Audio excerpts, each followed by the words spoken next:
Yeah. So we had different teams coming in from East Central and Southern African countries. Kenya managed to bring most players, but at the end of the day, out of the 10 positions, top 10, we had 6 of our players, maybe 1 South African, and a few 2 Zambian, and maybe 1 Ugandan guy. Yeah, so managed to take the most of positions with number 1, 2, 3, and 4 coming from Kenya. Yeah.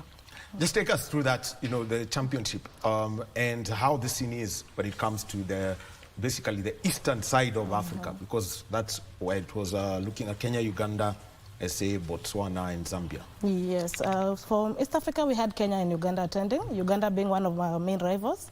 And it was quite an excellent tournament. We had Kenyans taking most of the positions throughout the tournament. Fighting for the top positions. We had Ugandans also trying their best. And unfortunately, we couldn't take almost everybody because of things like sponsorships. You have people having to sponsor themselves to go there. And for Botswana being far, you have flight tickets. Others have been going by road, or partly road, partly flights. It's quite expensive for people. Though we did manage to take a lot of a number. Some people have some self-sponsored, others get some private sponsorships. It would be great if the government could come in such a thing and bring in a lot of players, because considering Scrabble has been able to bring the top positions in most championships that we go internationally. Like the African Games, we managed to take the top positions. In the ICASA, we managed to take number 1 overall. The same way for last year as well. ICASA also took number 1 as a country, which is a great thing. Yeah. So, Richard, just from the experience, sounds a bit fun, road trip to Gaborone. Yeah. But I mean, ideally, how do you put this sponsorship? I mean, she's mentioned some people are self-sponsored, others, corporates may come in and work for you. Yeah. How did you put together the trip to Accra? To Accra, we managed to get a private sponsorship because for me, at my level, I usually coach a few players. And so we normally get support for local, you get for students, but for those big events, you may manage to get some private support to support you for a few players to travel and maybe be accommodated over there. Well, let's talk about now the other part, which is how you get selected, because we're seeing, for example, Alan Oyende is a grandmaster, and on the name card that you've got there, which I mean the medal holder, it shows your rating points, 1,850. Just take us, let me just hold that so that can be seen, because this is it. Two things, Panasa ID, Roque, so you can get that, and the country is Kenya. So this is his medal holder, and it's got his name, and the ranking points that come with it. So Richard, you could take us through all those Panasa ID and the ratings. So when we are playing in the All African Games, we were given this as a label to put on your board so that people can see your name and your ratings. So in Scrabble, players have a rating, more like an indicator of strength. So my rating is about 1,800. A grandmaster like Alan Oyende is about 2,100. I'll imagine Julia will be about 15 or 16. So it varies depending on your strength. So players really fight for the rating. It's a thing that you have to get. You fight for it. So I'm at 1,850, and this is my country, and the rest of the details which are for the tournament running. So this is more like your tournament label. Okay. Yeah. Panasa ID. Panasa is a Pan-African Scrabble Association. It's the organization that runs Scrabble on the African continent. Just like in Kenya, you have Scrabble Kenya. Yeah. So how do they pick up that? Because R-O-K-E. Oh, it's more like your identifier. It's more like from your name is R. Richard Okechi. So what will be your ID? At the moment, I'm yet to participate in the overall African Games. We'll have some later on in the year. Hopefully I'll participate and get an ID. But we do have the other games, the other regional games, which I've participated in. All right. Team selection when it comes to Scrabble Kenya, because I can see that it's a combination of factors. One, your capacity to travel, and number 2, your ratings. Just take us through how this is. So when we have this... You can speak for the men's side, she'll speak for the women's team. Okay. For when we're having these tournaments coming up, for instance, we have the African Scrabble Championship coming up in October. So Scrabble Kenya runs a number of qualifiers. We have tournaments every other month. We have a tournament coming up in Muranga this weekend. So if you can manage to come to Muranga to play, you're welcome. So we have tournaments every Where other. will it be played in Muranga? Yeah? Specifically? Stanley Haven. Stanley Haven Hotel, yeah. So there's a tournament in Muranga over the weekend, Saturday and Sunday. So these tournaments, which occur every other month, Scrabble Kenya averages your positions through the tournament. So if you finished first in this tournament, you finish second in the other, so you are more likely to qualify. It's based on merit. So you find people like the Grandmaster over there, he can win a lot of the tournaments, so it will be very easy for him to be on the qualifier list. While as for a player like me, you may get number 3 sometimes, you may go, so you may not qualify if you only have few players. So it's a merit, it's merit based, depending on how you finish in the tournament. Yeah. All right, for the women's side? Okay, more or less when it comes to Scrabble, we have everybody being stuck in one division. Only that in the African games, it was it was not specifically Scrabble. That is why we had them being separated for once. But once in a while, we do our best, maybe to look out for a best lady, to at least bring in some gender parity in case they did not qualify, or even when we have students, you can always look for a student who performs well, to at least encourage them to keep playing. And then as they grow up, graduate, become workers, they continue playing the game for encouragement. And this is one of the things that everyone's talking about. Scrabble, it's, how would I describe it? It's a gender neutral, non-contact. Anyone can do that. So how are you encouraging, this? Because I know you've got a board here, which you can show us, much later. Encouraging it. We're encouraging it by, for instance, we have in campus, we have games. They bring out among us the youth. Sometimes we have youth tournaments specifically, so that you bring them together. They are able to play against each other, which reduces the disheartening of having to play stronger people who have been playing there for a long time. So they play amongst each other, and as they improve, they come on to play in the main tournaments together with the rest, and they keep improving that way. You also have ways of sharing words for people to learn, and amongst other tournaments, leagues. Like for instance, in Nairobi, because we know each other, we have several clubs. There's an instance, a steamer club. They have players. So what we normally do is we come up with a league, sort of like football, the way it is done. So you have several players playing over a period of 3 months. So you just allow each other to play. You play everybody within the group. So it encourages that. Even in your free time, you're able to come and play people. You can even look for your own friends. You do friendlies over the weekend, whenever you're free, to keep practicing. Okay. Yeah. Now, Richard, yes. Oh, yes. It's okay. Okay. Now, let's talk about, for example, the local league. February, you were in Bungoma. Yeah. March, you were in Homa Bay. All of them as Africa Scrabble Championship qualifiers. Yeah. This was the outlook and, the outcomes of these 2 events. I may add, Scrabble is one game which any person, any level, any ability can play. So our tournaments are structured with that in mind. So even if you're the first time you're meeting Scrabble, you'll always be able to play. Even if you've been playing for over 40 years, you'll still be able to play well. So in our tournaments, we split them into 3 divisions. There is a division for newcomers, where you have not been playing for much. So if you're a newcomer, your rating is normally below 700. So we have that division. A lot of the times, that field tends to have high school students and some bit of college students and new players. And then you have the intermediate division between 700 and 1300 rating, local rating. So that field is for seasoned players from within. So for you to be always keeping sharp. And then the what I may call championship division for players above 1300, going all the way up to our highest rating is about 1900. So that is the main division. So when you're doing our qualifiers, the main division, we take the rankings, the top rankings. We give for ICASA, we had a quota of about 25.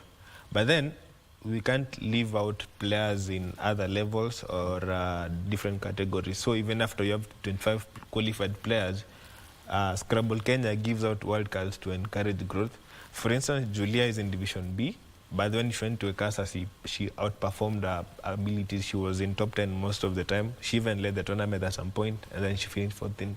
So Scrabble is not really like a fixed game. Any level, you can always play well and you can enjoy. So we have that main division, the main qualifiers. We give wildcards away to students, some ladies or some promising players who are not yet in A already. Yeah. Well, let's talk about your growth in sport and also accumulating these points to where you are your rating points, Julia. Yes. Okay, so what happens is as you start, like he said, sometimes you start in the Division C, where for newbies or students, and as you keep playing, your rating increases because the more you play, the more you learn, the more you're able to beat people on the board. So rating increases in such a manner. So it depends on how you do yourself, how much you are putting your effort. You read more, you play more, which gives you more strategy, you learn more. So you're able to play even better and increase your rating with time. Like him, he started somewhere, right now his rating is soaring so high. The same for me, and even we have some students right now who are in the championship division because of how much effort they put into their work. So that is the way to work there. Well, let's take a look at how you get ranked, because just taking a look at some of the titles that are there. Alan Oyende, as of March, 1898 points, is a grandmaster, but CC, what's it? CC is, these titles are awarded by PANASA to recognize top performers. So there is CC is Continental Champion. If you won the African Scrabble Championship, the one in October, you're given that title and it's permanent. And then you can be given a grandmaster title like Alan Oyende is. If given that title, you are truly a true master of the game. If you meet him, you will realize that. You are a seasoned player, you are very strong, your rating is consistently above some scale. And it's not like one tournament, you have to repeat it over times. And then you have expert. Expert, you are yet to be grandmaster, but you are still a strong player. Yeah. Well, let's now take a look at the board that is here, and I can open it? Yes, you can open it. So this is a compact board. It's meant to be packed easily, and then once you open it, you can reshuffle it back. And let her do it because she's strong with it.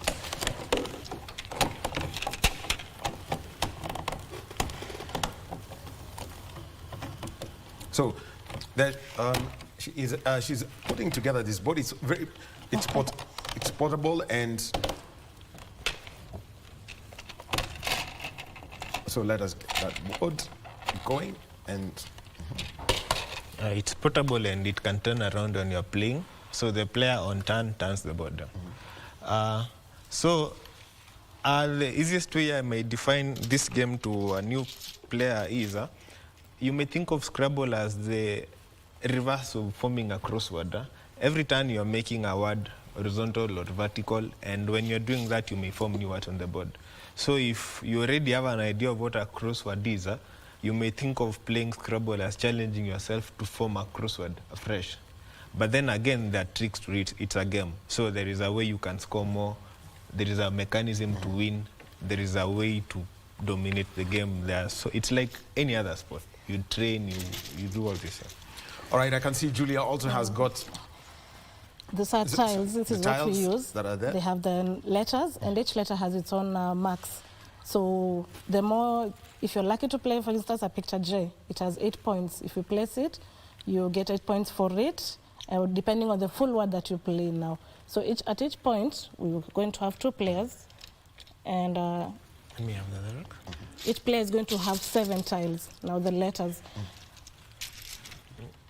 Well, you can hand over one of them. Yes.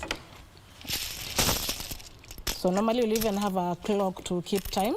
As you grow, you have to use it. So at any point I have my 7 tiles, then I'll have the board facing me, and it'll be my turn to play. I can make a word, for instance.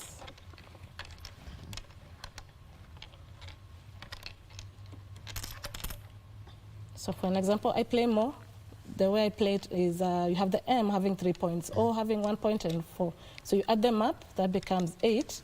And anything that's placed on, you see this letters there, the board itself Premium says squares. double word score. Yes. So this is what we have here.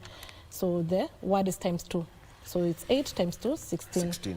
Yeah, and then now it's his turn. So he can turn around the board for his, So, and I pick 3 more times to fill mine. So beyond words, Scrabble is a game of arithmetic. So you see this face value, 3, 1, 4, and then I have 2, 1, 1. So throughout the game, you're trying to calculate your opponent. You're trying to see, can I get the most value from this board before we run out of? There are only 100 of them. So can I get more value than my opponent does? And you do that. So your opponent plays this word. So in Scrabble, like any sport, there are very basic concepts. Yes. It's like, for instance, in football, you talk about passing. It's the most important thing. Now in Scrabble, the most important thing are the 2-letter words. Because now, I'm going to make a move. I'm sure you know this 3-letter word, ODE. It's pronounced Oda. Yes. Yeah. Now, Tribute. yeah. Odd. Tribute, yeah. This you may not know, but now for you to be a competitive player, you'll have to learn this and there are only like 100 of them. So that's the trick to the sport now. Now if you're playing competitive, you have to do that. It's more like if you're playing a sport like football, now you go to work out, you have to build your muscles, you do this. So in Scrabble, you train that. So you go train these short words so that the longer words that you know will give you value from the game. Okay. Yeah. So now, those are you've made 4 words out of it. Yeah. Just take us through each of those words, because the only one, odd and we, make sense to me. Yeah. What is OD and what is more? Now, as I said, in Scrabble, we don't really see, like a player like me, I really don't give a lot of consideration to the words and the meanings. I think of them like a string of characters that I have to memorize. I'm focused on the marks mostly. I only care about this being 2 points, 1 point, and the square below being so it's really a game. We use words, but to be honest, I don't have I may not be correct about the meanings of these two. Okay. But I know the words correctly. There are too many words for you to get them. Out of that, just give me the total score that you have picked, just by creating 4 words using 3 letters. I've gotten that is that's this is 6. That's 20 marks. 20 marks. 20 marks, yeah. So, because you will normally look at this, it's double. So the letter that is here, you're going to multiply by 2, the same to this letter. This letter is not multiplied by 2. And then this is, you don't use whatever was covered before. You only use the premium scales you just covered. Yeah.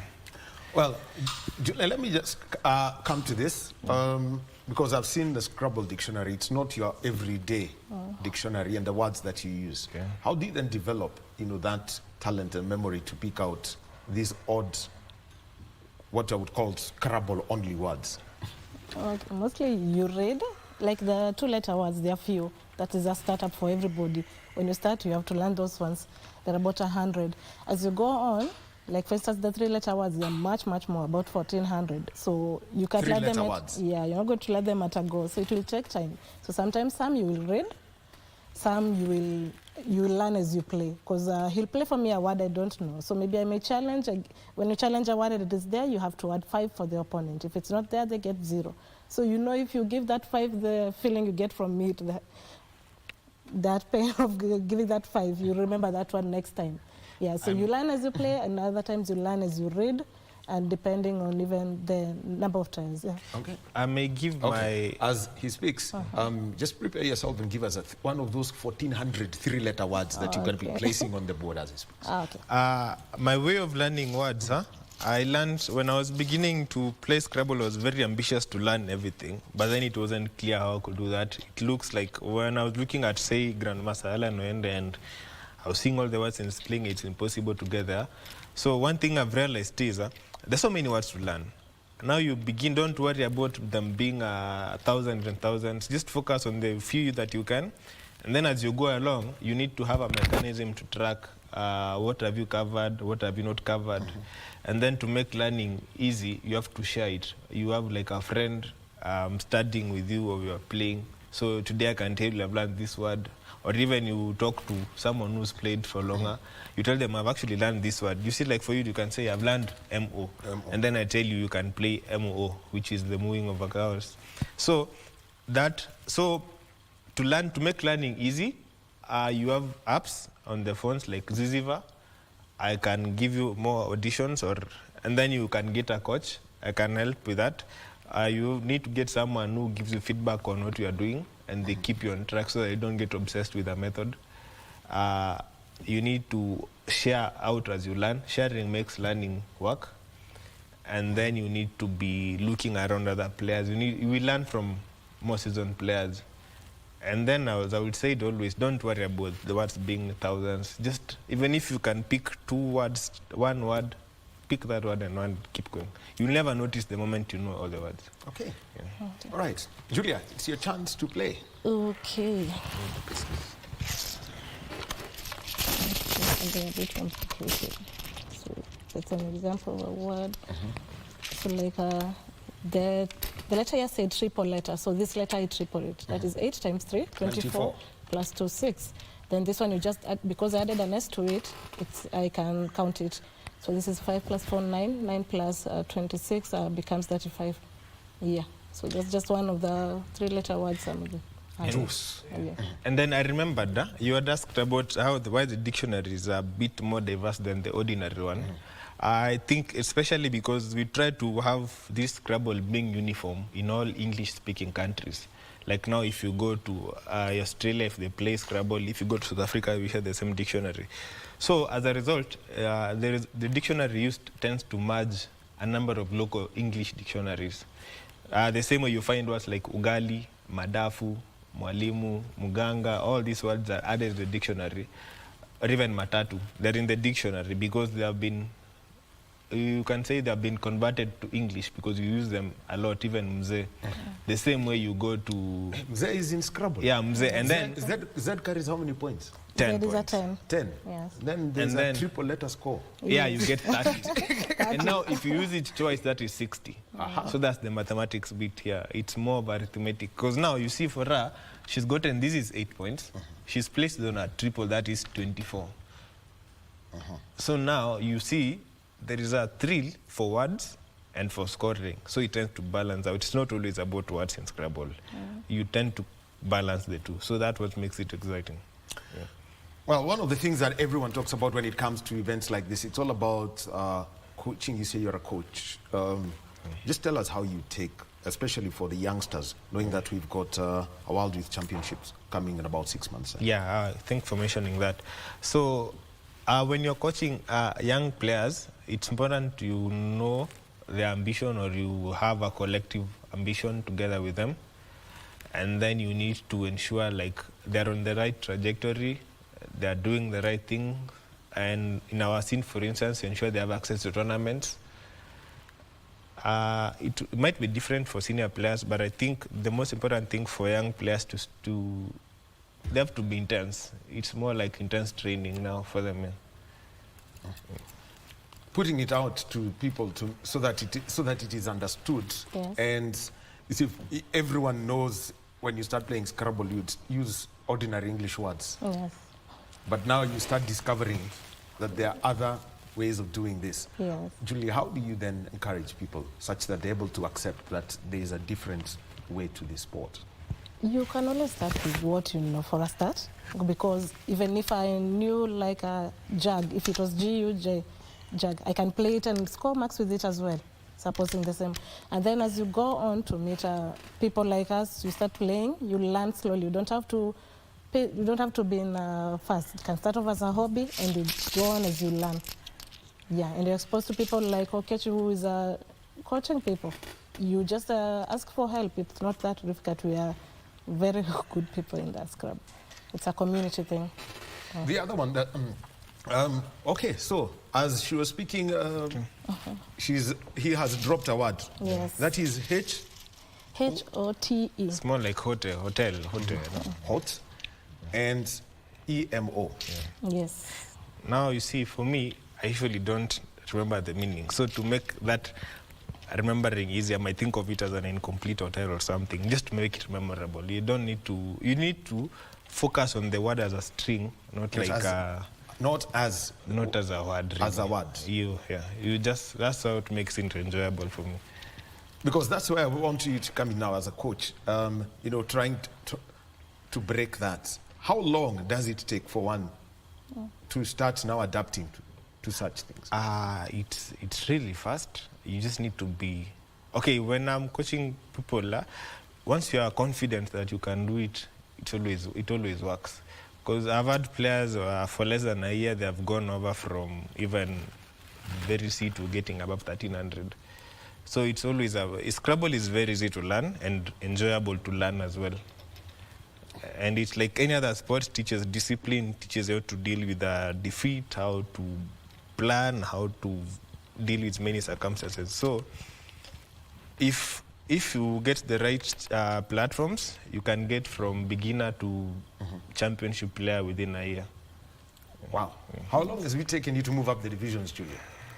Okay. I've been on and off, but in the last 2 years I've been a bit more serious. I'm about, maybe in the next few tournaments, maybe I'll win the division I'm in. But I moved in the other one from C to B in the last 2 years, 2 to 3 years. Yeah. Wow, very, very interesting. Now, the other one that that you mentioned is that gets to a point where you use clocks. Just explain how that works now.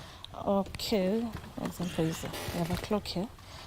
So normally, normal game you can is just stand it. sorry. It's 25 minutes aside. So once I make my move and I'm done, I say the score and I press. So his time starts running now. So once I press mine, his time starts running. Once it's done, my time starts running. So at some point, you might run out of time if you used a lot of it, and then you can start being deducted from there. Maybe every minute, 10 points. Yeah, but 25 minutes is just okay. Yeah. What is the turnaround time for putting together words? It's not a lot, depending on how much you want to think. Maybe you could be saying something, there's a word here I need to find, like that. So it can take maybe up to a minute, but maybe 30 seconds should be just about enough. In the actual competition, it's more like any other sport. You will feel the adrenaline, you will struggle with time management. That's why you train all these aspects. So a standard game, you are given 25 minutes per player. So I have 25 to play, record my turn. We normally even track at the higher levels because you need to be, when the game is starting, you have no knowledge of what is in the bag.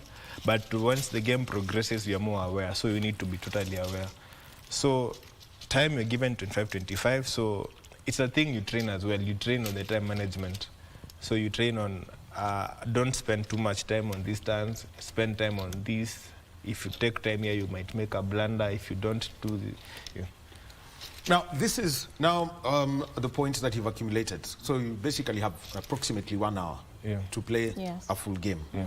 So let's talk at championship level and the experiences that you had, Julia, for example, from Botswana, and how now you adapt to, how you eventually adopted to that from the various turns that you played. Okay, when you play different people, there's a different momentum in each game. You can be playing somebody better than you can be playing somebody weaker than you. It doesn't matter. Most of the time, it's just about what you have here, what you can see, what you can spot quickly, and how fast you can put it on the board. And put it on the board, make sure it scores well, the strategy. So you have to put a lot of things in mind at the same time.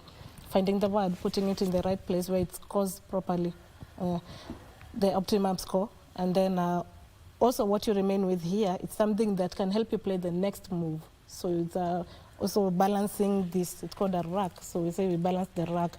So you're balancing the letters you're remaining with so that in the next move you can play a word that is good. Okay, show us your rack at the moment. He has... she has a bingo. Yeah. Okay, we can instantly see there's a bingo. A bingo is when I'm able to play all matters all together. Okay, just show us all of them. Okay. This is what I have. So, like here. So what's the bingo? Oh, I see. Okay, you're allowed to do more. We don't do that. I know you don't do that, but I'll bend the rules for that. Okay, let me try to see. We may... Okay, now in Scrabble, as she was saying about managing your rack, what you see here, you have full knowledge about, and what you can see on the board. This one in the bag, you can't see it. Yes. So now, your play is going to give, you have this information, you have this information, correct, this is correct. This one you have to calculate the probability. Okay. Tuache hesabu. Yeah, you have to anticipate. Yeah, that's what I meant by balancing. So if I'm unable to find a word quickly, I can leave letters that will help me find a word next time. So I can decide maybe to play L or something just to remain with good letters. There might be a word I don't know, but yeah. Yeah, there's a likelihood somebody else would find it And then first. this blank is like a wild card. It Yes. can be any card any tile you want, but then the trade-off is it doesn't have any value. It's 0 points. This one is 0 points, but it can be any letter you want. Aha. Yeah. All right, we'll be coming to that as you try to look for that bingo. Happening right now is that tens of striking clinical officers are gathering in Nairobi in preparation for a demonstration. The officers are joined by medics who worked under the universal health care and who want to be absorbed under permanent and pensionable terms. And this is happening at the Green Park terminus in Nairobi. Let's listen in. One thing that we know with the current government is that it has focused too much on a policy. They already have close to 4 bills and they have not implemented even the previous one. These bills and any other policy that is coming, Kenyan is known to come up with the bills and the act of parliament or policies that are never implemented. They continue gathering dust in their offices and they wait for another cycle to be reviewed without being tested. So we want to ask the government that to focus on what we have. We want actionable leaders in the ministry so that we can see benefit to our Kenyans. I thank you very much. Kuna maswali? Kama hakuna maswali kutoka hapa, sisi tunaenda Ministry of Health, baadaye tutaenda SRC kwa sababu wamekuwa kigugumizi, wamekuwa sababu kubwa ya sekta yetu kutofanikisha. Wao ndio sababu kwa sababu That is a health worker strike update, and clinical officers are under their union. They've joined the Kenya Medical Practitioners, Pharmacists and Dentists Union, and we are headed now to close to 1 month of striking by health workers. And what they are asking for is the implementation of the collective bargaining agreement that was signed in 2017, and also ensure that all intern doctors are absorbed. The government has given different offers to them, including the president making a plea yesterday. So we shall be following up on the story. Joseph Okungu is our reporter, and so they are there, and they say they're going to be holding demonstrations in the city. This is critical situation. Health services paralyzed at and county hospitals, so that everyone's asking for a quick end to this standoff between the medical workers and everybody else. We get back to our conversation, and this is about Scrabble, a board game. It's all about wordplay and what you can do, and we are with 2 players who are from Scrabble Kenya. Richard Okechi, who was part of the bronze medal winning team at the African Games, and also the MVP at the East Central Africa and Southern Africa Championship, Julia Maura. And they're here and they're with a board game, and already we were talking about something known as a bingo. This is where you can use all of them. Just before you put back you place the tiles, you could just show us again so that we're able to see the tiles that you have. So you can just position them for the camera. So as from the initial rack, what I did is a common mistake in a game where you're not fully aware of your situation, because I had seen the letters and I thought I could play a bingo, but it's not playable. So it's like in a game, you get in a situation where you're not well trained for, and you make an error. So I would have made an error easily with that turn. Okay. Yeah. So here, with your turn, it's your turn now. So with this, okay, you can make various moves depending on what you decide for this to be. The blank, so, 0, but can be any letter. Yes. So any exception? Can it be an X? Can it be a Z? It can be any letter. Any letter. A to Z, yeah. So for instance, I can make, in this case, I'm making it an A.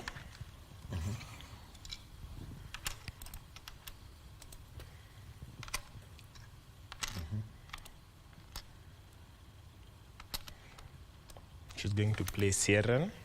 And as I said before, most likely she doesn't know the meaning, just like I don't. Especially with the long words. At least I know what Sierra is, but Sierra. Yeah, so like that, we have the scores as 1, 2, 3, 4, 5, 6. And then there's a double word, so 6 times 2 is 12. 12. Plus the 8, 20. Plus the 2, 22. And then because it's a bingo, you played all the ties, you are added 50. So it's 72. So a bingo, I think that's where the bonus slang is going from. When you play all your 7 tiles, you're given 50 bonus points. So in addition to getting a lot of scores from these squares, knowing these long words is very essential for you to get top scores in the game. So if you play your 7 tiles now, you get the score of this turn, and then you get an additional, a bonus of 50 points. Yeah. So they've got UN, you've got JA, and all of that. So 72 points picked up easily. And this is where now you've got to pick more tiles for Iraq, so you get on. Yes. Yeah, So and still on the crossword analogy, you can notice that all of the times we've been making are either vertical or horizontal. Oh, yes. But then, as a result, we create additional words in the other direction. Because this was vertical, you have an additional word in the direction, and you own that word, and you're getting the score from that turn. So, I think I have a bingo here. You have a bingo. This E. Riveted with 2 T's. There is a riveted with a single T, and there is riveted with... normally... that one I know. Okay. Kupiga msumari proper. Riveted. Okay. In Scrabble, there is a slang. No, there is an aspect of defense. If you are leading, you don't want the opponent to catch up. It's the same way you park the bus, kama Mourinho. So, if you are leading, if I'm leading by 100 marks, Yes. I'm going to ensure she does not get 90 plus. Because if she does that, she may win the game. So, that's why in Scrabble, this riveted word is very common. And this V has no 2 letter words. People usually put it here. If I put it there, you can't do anything above. So, in Scrabble, that defense is a very serious thing. So, this game is very open. Okay, there's something you've said that a lot of people may pass a lot of people. It does not have a 2-letter word. Yeah. So basically what he's done, he's blocked you. Yes. Yeah. Kabisa. No play here. Yeah. So, ikona significance. So, this is going to be, I'm counting this turn. This is 1 point, plus this is going to be 3 because this is 2. And then, after 3, 7, 8, 9, 10, 11, 12, 13. And then this is double word score. So this word is 13 times 2 going to be 26. 26. It's a bonus. So I'm getting an additional 50 points, 76. Yeah. And then now in a tournament setup, if someone plays a word and you're not sure about it, you can challenge. And we use checkers on our phones to verify that. So for instance, we can check that riveted. Let me do this. So we can check that riveted, and you can see it's a good word. Yeah, that's what because you can be guessing around words, but there is a standard dictionary. So we have to play words within that collection only. Yeah. Well, so let's now come and take a look at this, because we can see how all of this is working out. The future, let's talk, I'll start with you, Julia. The future of the sport for youngsters, knowing that this is a World Youth Championship here, what's the push you're making? And probably even what ages would you be looking at for youth players? Normally we have the World Cups, even for the youth, there are different age gaps. Some are in high school, around the ages for high school, it can be up to 19. So it is encouraged. Currently, we have SK, Scrabble Kenya, arranging for youth tournaments once in a while. We have in different towns, different regions, for instance. You can go maybe to the central side, to the eastern side. More recently, there was one in Kitui. So they bring the high school kids together, they play a tournament. So we're able to get, it's just like the qualification for us for the African Scrabble games. So for the same for them, because we have youth games coming up later on in the year. So you keep bringing them together to play those games. So it will encourage them even to read. And then the moment you hear you're going to go on a trip, you're going to put your all in. all your end. No, in school, trips are very important. Yes, yes. So of course they're going at that point. By the time they're done with high school and coming to join us, maybe from Division C, climbing up, they'll have some momentum for it. Yeah. So the tournaments are helping, and then in case like when we're doing Moranga this coming weekend, you'll have the Division C. We go and look for the local schools. You have them bringing their students because it's a weekend. At least they can come and play and join us and play together with us. Only that we allow them to play in the Division C, so at least they can play amongst each other. Because let me bring in here encouraging schools. What efforts have been made to have, say, Scrabble or board game? I would pick two, chess and Scrabble, included in the school games championship. We know they're on holiday, and also that it would have been great to see Scrabble championship happening in Machakos as the Term 1 school games get going this week. Okay, so we have teachers who join us as well, at least, so that they are able at least to understand what they are going to encourage in the school, and then them coming to the tournaments as well. And at the end of the day, it helps. Yeah, because the other one you mentioned, yes, and it's very important, reading. When you get to a campus student, if they're not reading books voraciously, they go looking for thesaurus to give funny worded statements. But how important is reading for the sport? It's quite important because there are words I will not know if I wasn't reading. But the good thing is we have applications. There are a lot of applications that help with that. So you have applications that quiz you. So as you learn, you can maybe read a certain list of words and then use that application to quiz yourself. So it gets a bit entertaining. It's not just boring, the wording and all that. So doing that helps you to get interested and keep going, encourage you to keep going. And as he said, you can also work with a partner for the accountability. So it helps you to not forget. Yeah. All right. Well, we'll be coming back to Julia and Richard as they talk about Scrabble. But at the moment, we have got the National Assembly Committee on Defense, Intelligence and Foreign Relations, and they are taking the ambassadorial nominees through the vetting process. This is happening in Parliament, and at the moment we've got former nominated MP, the Honourable Halima Yusuf Musheke, who is being vetted by this committee. Let us listen in from Parliament. Investment from European countries. What are you going to do in order to make sure that we have more direct investment from the European Union? Thank you, Chairman. Honorable, okay, we will do Honorable Sloya, then Honorable Karima. Just not them much more, then we will respond to them at once. Thank you. Congratulations, Mheshimiwa Halima. My question is, and not a question really, most of the important sectors of the Netherlands economy in 2020 and up to now some of them were public administration, defense, education, transport and accommodation.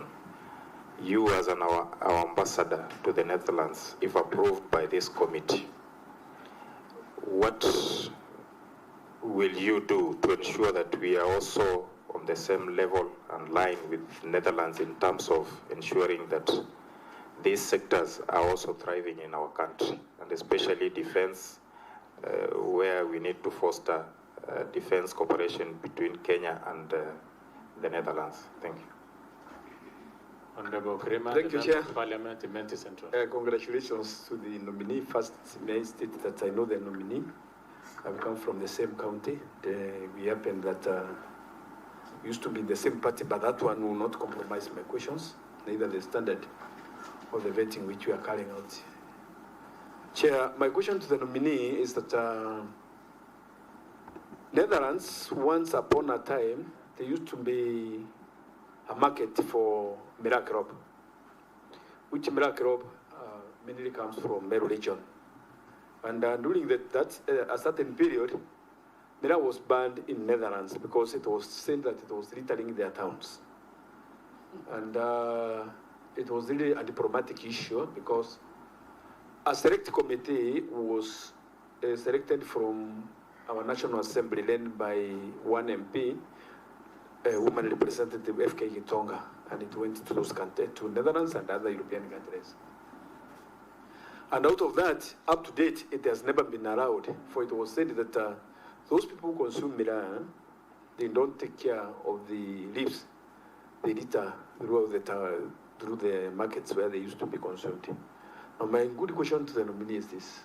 Now, you come from miraa growing a county.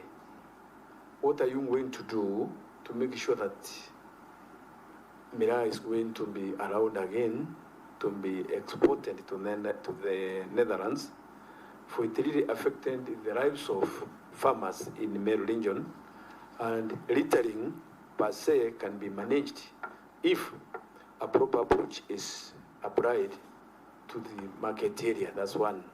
Secondly, now you have told this committee that you contested in the 2022, and there were those people who were so much behind you. How are you going to leave them behind? Because, see now, as a politician, there are those who really support you, and they keep on consulting one on a number of issues. Are you going to be addressing them when in Netherlands, or are you going to be addressing their issues for they still rely on you? I think the third question, Thank you, Chairman. Let her hand over her supporters to you, because as a diplomat, you will not be practicing any politics. Well, please proceed. Thank you, Chairman and members.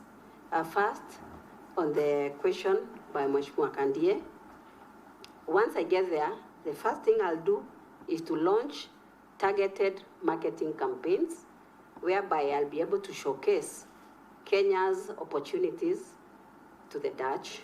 Secondly, I'll negotiate for policies that manage the policies that are able to favor the businesses. I'll also ensure that I offer investment incentives, such as tax. I have to inform them there are some taxes that they might not be knowing that are waived, like machineries. So I think, and then also it is good to convince them about our infrastructural development, which is fairly good. And then maybe the businesses went low because of the political reasons, because when there's an election, usually investors get put off. But now, right now, the political situation is stable. So that is one reason to make them come back to invest in Kenya. So that is something that I'm sure I'll manage. I'm a good marketer. I have been in the tourism industry for the last 1 year. And I know I can assure this committee, once given this chance, you will hear about me marketing Kenya to the Dutch. The second question by Mheshimiwa Sloya, maybe I didn't get it very well, Mwesh. My question was some of the important sectors in the Netherlands economy in the year 2020 and even now were public administration, defense, accommodation, and education.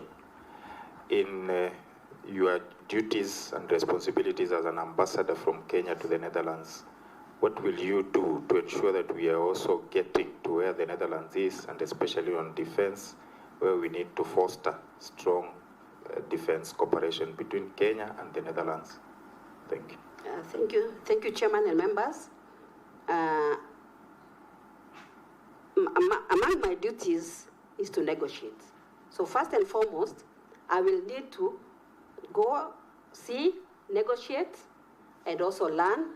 I have to look for ways of ensuring that we have people from Kenya going for education exchanges, for scholarships, and when it comes to accommodation, that one actually I really work on it, because having been in a regulator, I am in a position now to inform Kenya on what is happening the other end.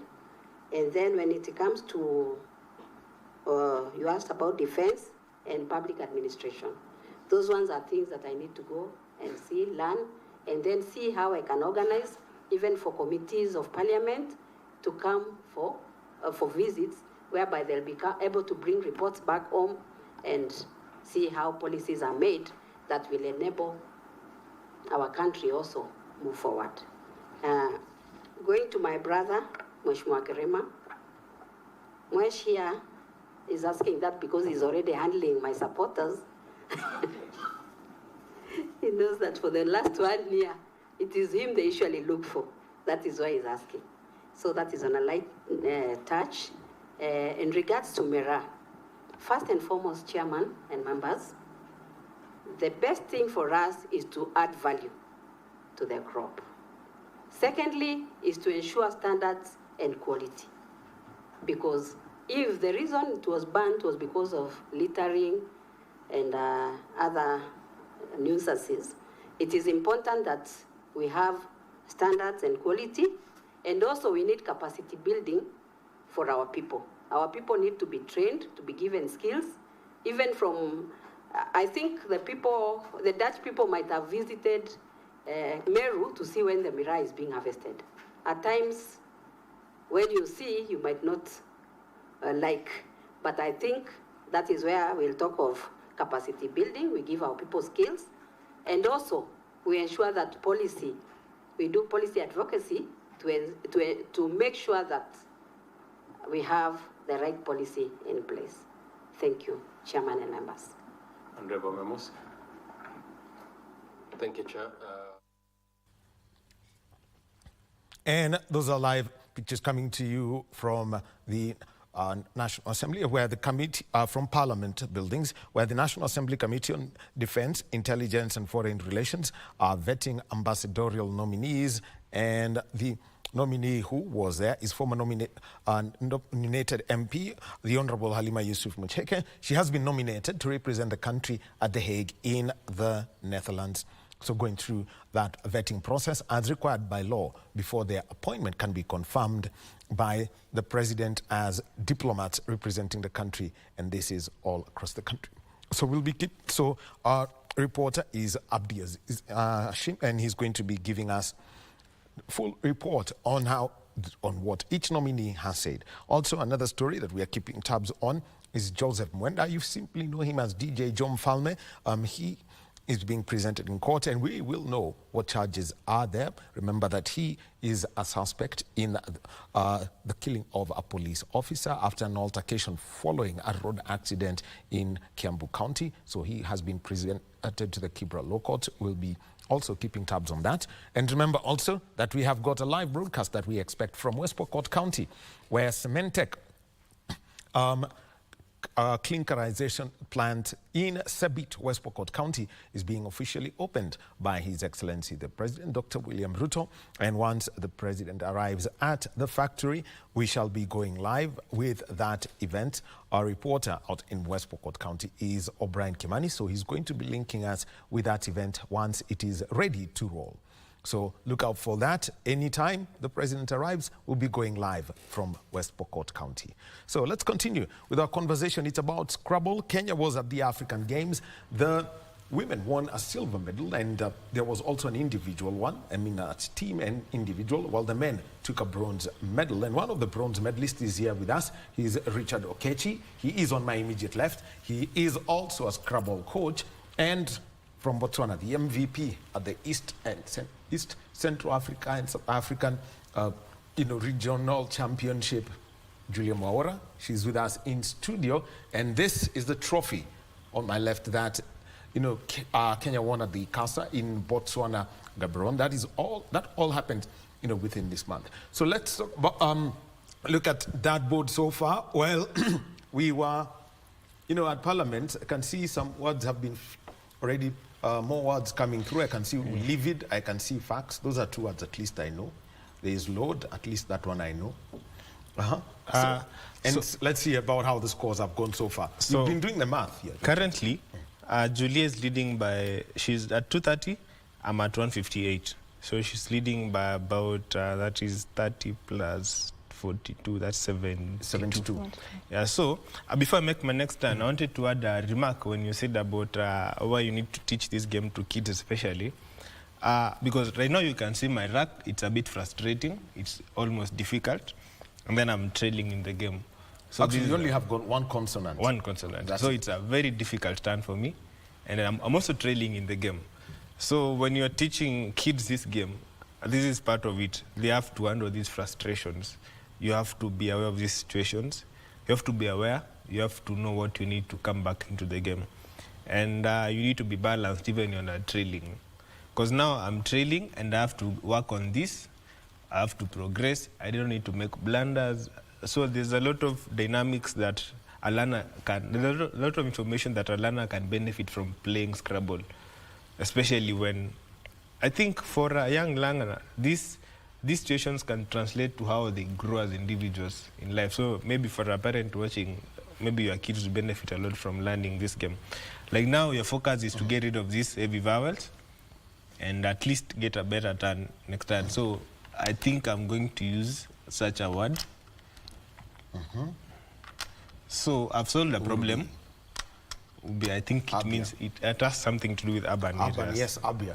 Yeah, I guess so. So what I've done here, I've solved some of my problems, not really fully. I'm still aware I'm trailing.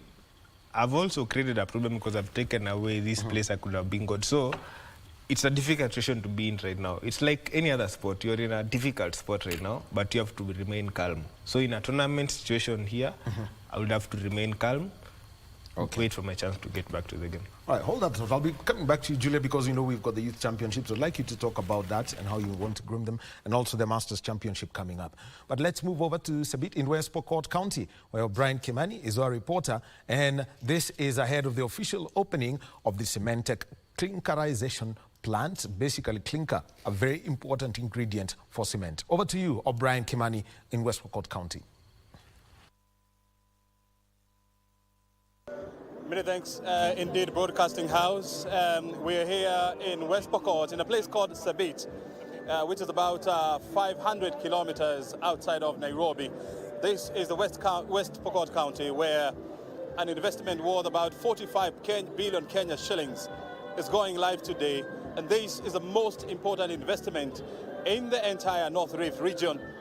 The Cementec Sabit clinkerization plant is expected to bring on board significant socio-economic benefit to the county of West Pokot and other regions. Already, this company is going to employ about 2,000 people, and it is going to contribute to Kenya's taxation agenda.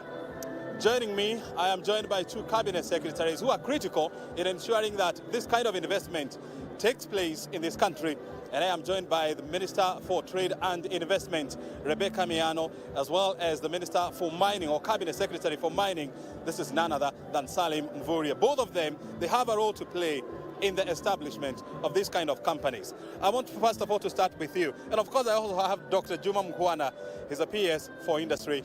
He's also going to chip in one or two things about this agenda. I want first of all to start with you. How does this investment here plug in the government agenda of attracting and retaining investment? Thank you very much, O'Brien. We are here in Sabit, West Pokot, official opening of the clinker factory. And this investment is very important.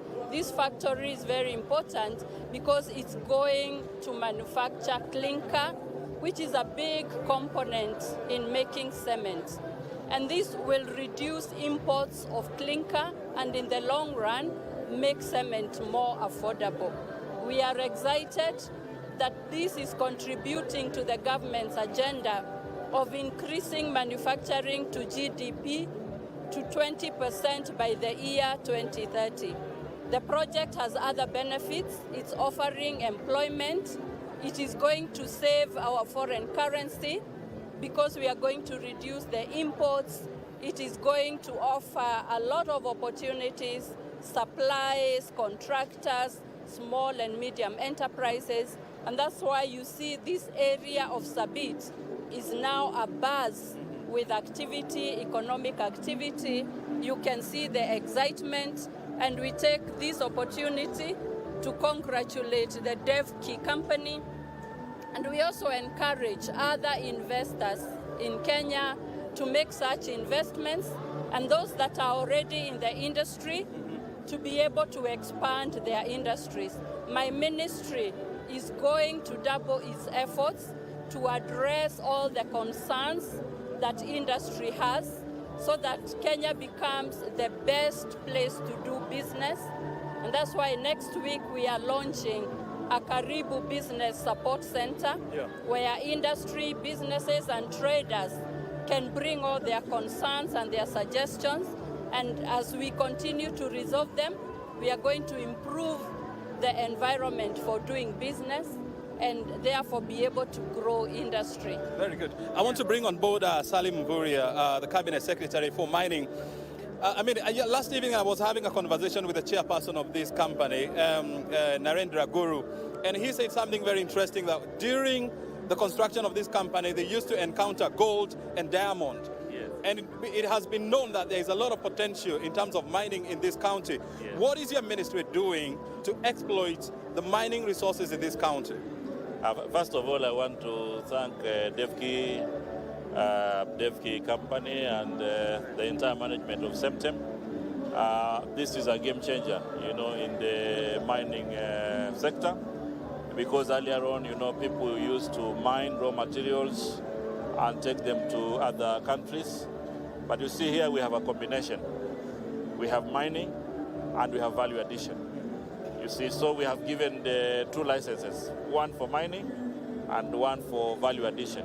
And value addition is actually the direction that His Excellency the President has given us, and we are actually developing a whole policy on mineral value addition and processing. So this will go a long way in making sure that Kenya benefits, from the natural resources that we have. So we are very much aware that previously clinker used to be imported from other countries, but I want to confirm to Kenyans that we have the raw material to make clinker, and there is no reason why we should import clinker from other countries. And Semtem has demonstrated that it is possible to mine and also to do value addition.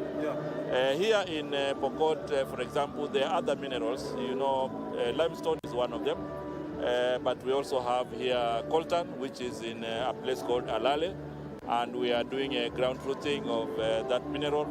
We also have gold, we also have chromite, we have manganese in this area, and our teams are also on the ground to look at the economic value of those minerals. And those who have been doing mining of those minerals illegally, we are closing their premises, because we want everybody to invest within the framework of the law. Apart from West Pokot having abundance of limestone, we also have 6 other counties, where this kind of investments can be viable. For example, in Kajiado, we have abundance of limestone, and we have also given license to one company there.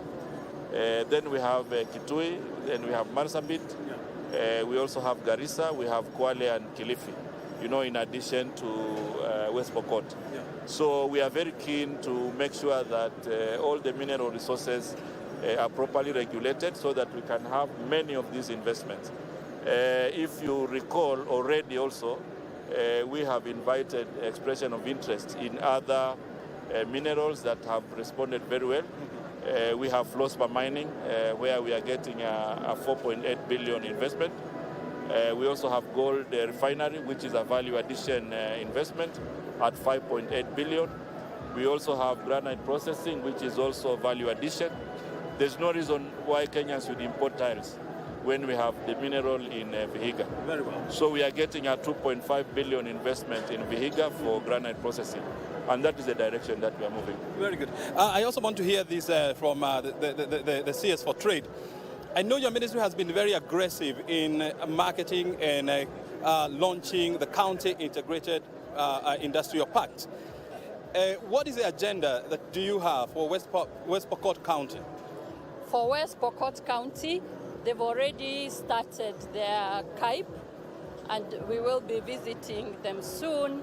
And we are also working on what products that will mainly be in the Cape, where they can process, where they can aggregate the material, then process, and then we get out there to get markets for them. The Capes are alive. We were just sorting out an issue that had been raised, and now we have the legislation. We are just waiting for the release of the funds, and we are going to relaunch them. And we know that counties are doing their best and are ready to revive the Capes. And that will be a game changer because it's one of the flagship projects for the Kenya Kwanza government.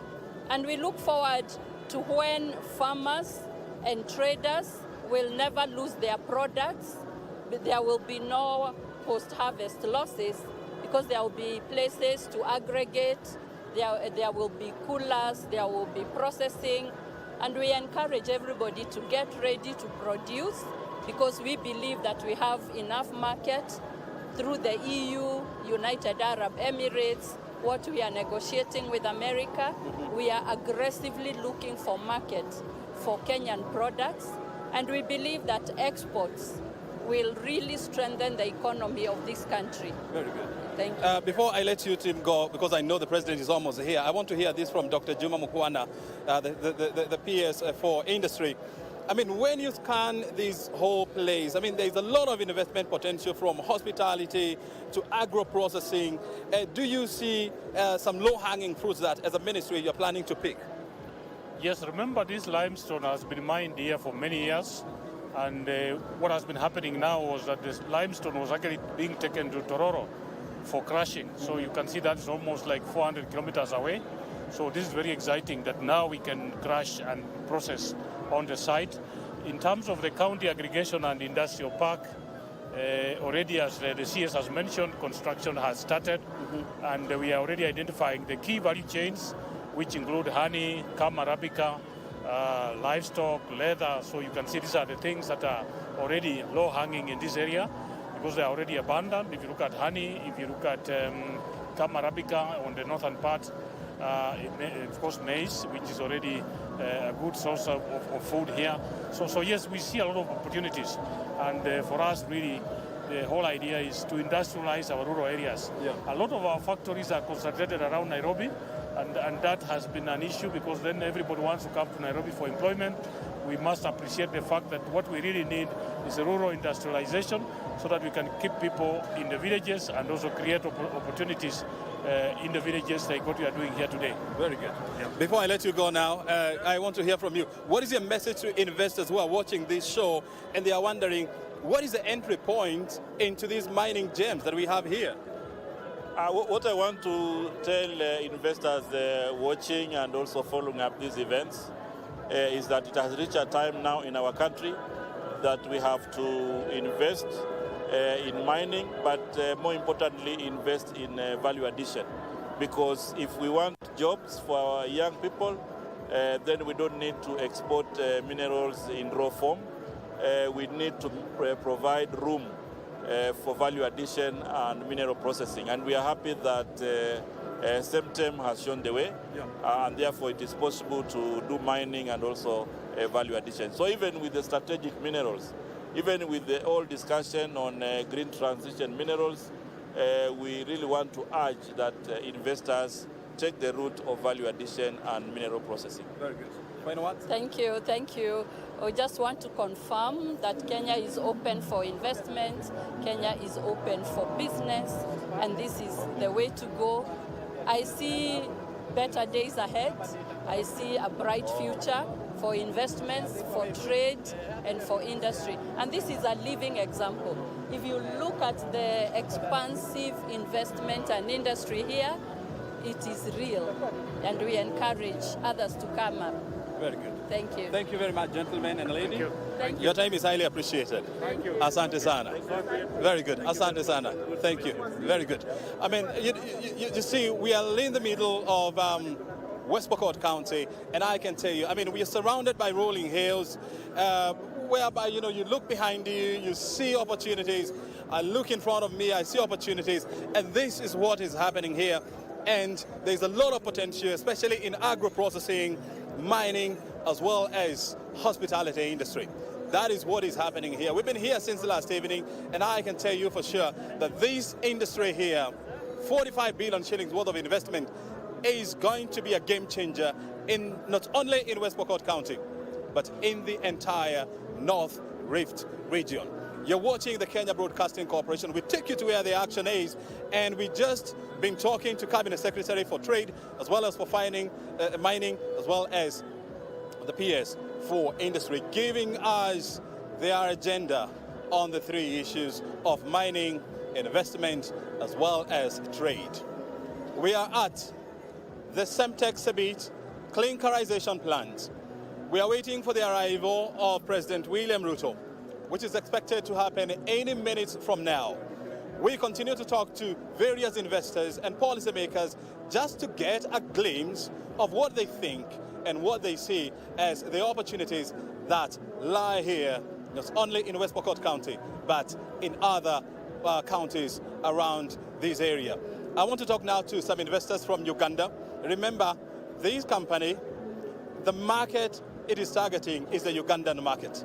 And so Uganda, which is about 400 kilometers from here, is very critical when it comes to the industrialization agenda in this area. I'm talking to the Mr. Mutiaba Abbas. He's the chairperson of Construction Dealers Association of Uganda, and Simon Sekanya, he's a spokesperson for the organization. Thank you very much indeed, gentlemen, for joining us here. First of all, I want to pick your brains on what do you make of this region? The region is very, very interesting.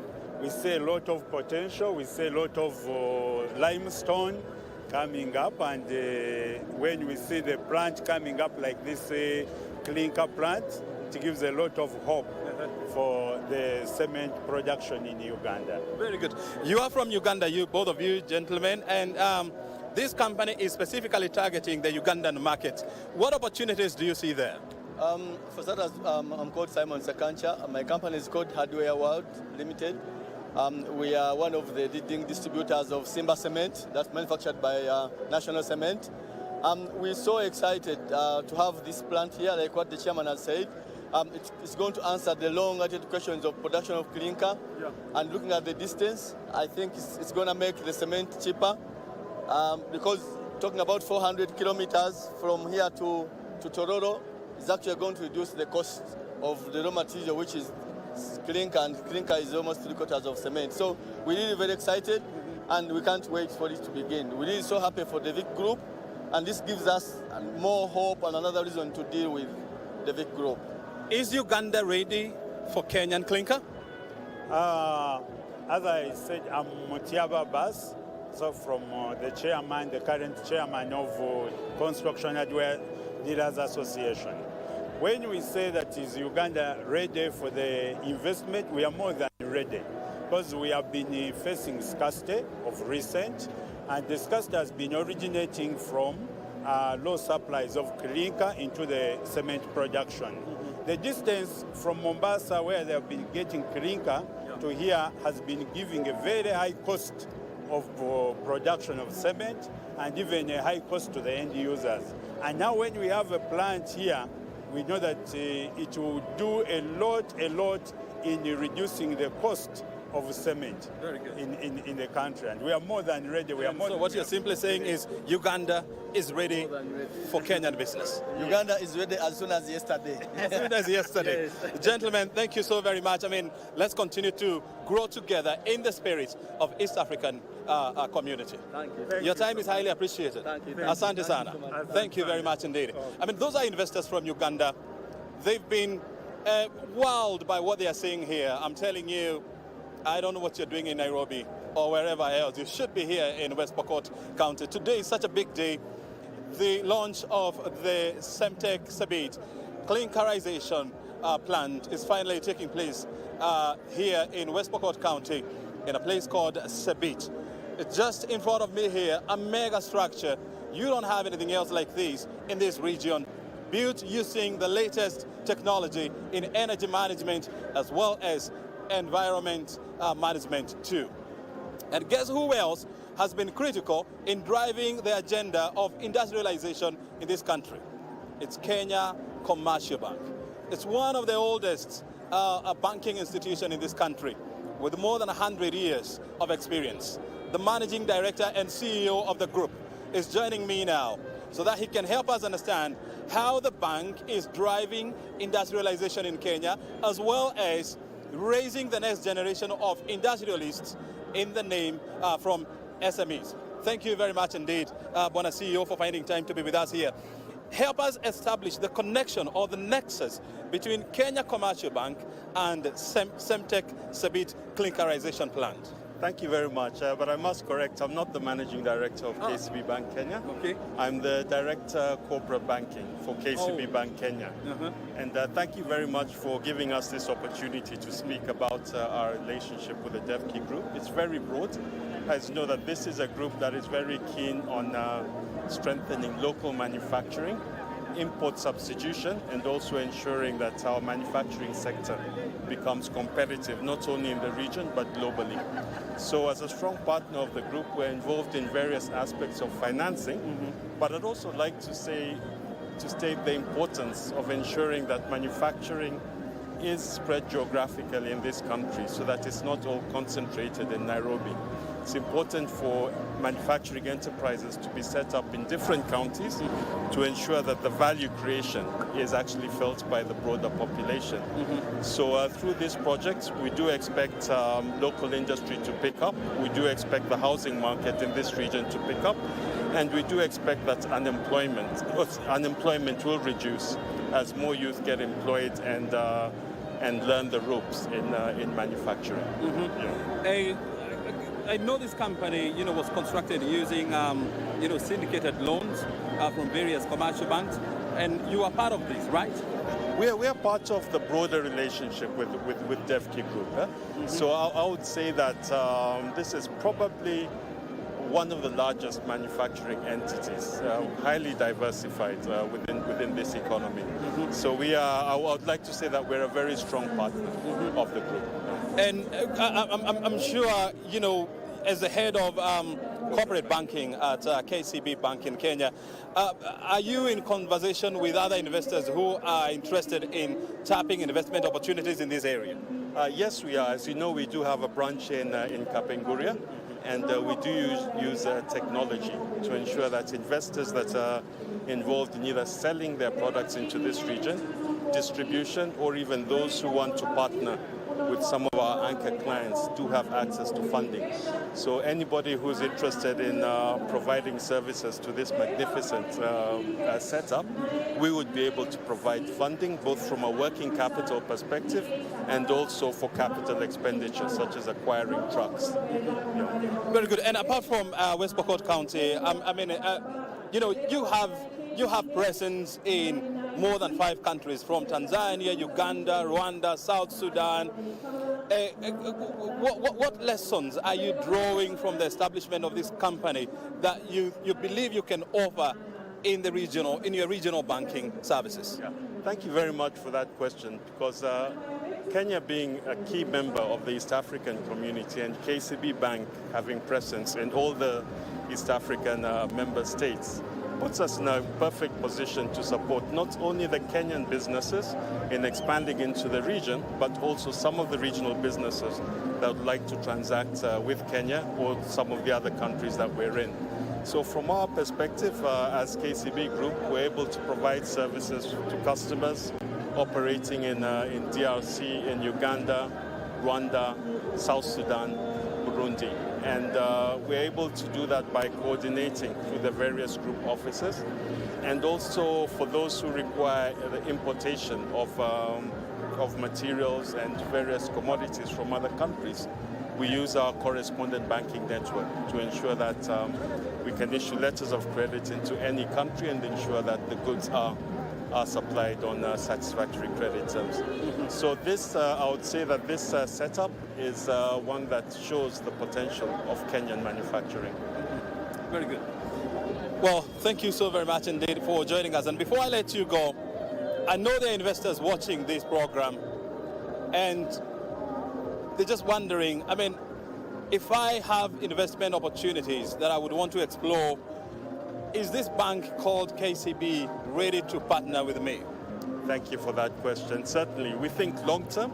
We are committed to the economy of Kenya, committed to the economy of the region, and we're willing to provide all banking services that one may consider. So please feel free to get in touch with us through the head office, online, or even at the branch network. Thank you very much. And I confused you with the managing director. Are you related?